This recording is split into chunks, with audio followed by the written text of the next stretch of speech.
সবার প্রথম আমি একজন ভারতীয়। আমার ধর্ম হিন্দু এবং আমি আমি বসবাস করি ভারতবর্ষে। আমি আমার ফেসবুক প্রোফাইলে হনুমানজির ফটো লাগাবো না আল্লাহর ফটো লাগাবো সেটা মুসলিম ঠিক করে দেবে না। রিসেন্ট 1 মাস আগেকার কথা বলছি।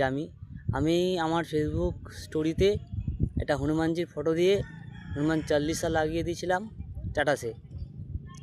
তো তখন আমাকে এক মুসলিম ভাই আমার মেসেঞ্জারে এসে আমাকে উল্টোপাল্টাভাবে গালাগাল করে। আমি কিন্তু তাকে ছেড়ে দিইনি, তাকেও আমি আচ্ছা করে উল্টোপাল্টা বলেছি।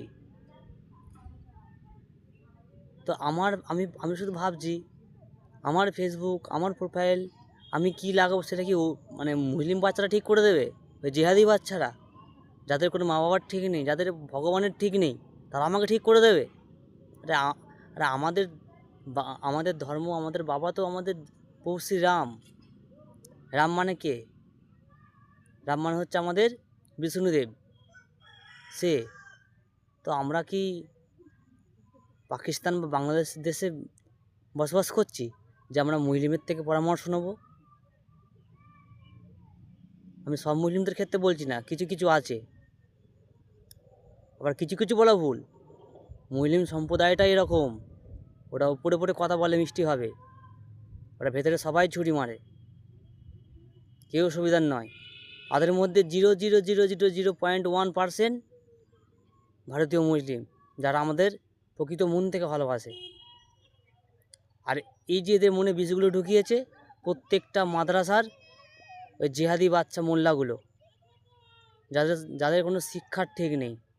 আমি বলছি শুধু আসাম কেন, ভারতবর্ষে প্রত্যেকটা রাজ্যে বন্ধ করে দেওয়া হোক এই মাদ্রাসাগুলো। ওই মাদ্রাসাগুলো হচ্ছে জিহাদিদের মেন বাসস্থান, ওখান থেকে জিহাদি বাচ্চারা জন্ম নেয়। ওইটা বন্ধ করে দিতে পারলে, মাদ্রাসা বন্ধ করে দিতে পারলে, তাহলে ভারতবর্ষ পুরো মুক্ত হয়ে যাবে। আমি এখনও বলছি, ঘরে বসিয়ে দেবে, দিক না তাদের জ্ঞান।